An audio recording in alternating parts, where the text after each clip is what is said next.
तर यवतमाळ वाशिम मतदारसंघात सलग 5 टर्म खासदार असलेल्या भावना गवळींचं तिकीट कापल्यानंतर कार्यकर्ते आक्रमक झालेत। भावना गवळींच्या समर्थकांनी जोरदार घोषणाबाजी करत निर्णयाचा विरोध केलाय।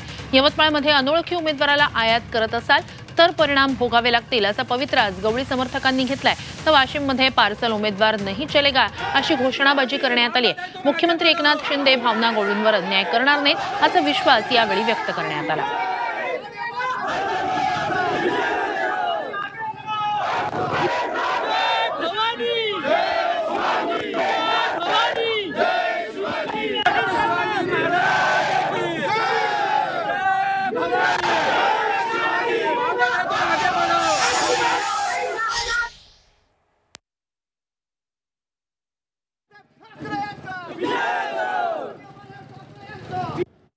या भागात ओळखीच्या नाहीत, कोणाच्या काही संबंध नसताना त्यांना या ठिकाणी उमेदवारी दिल्या जात आहे।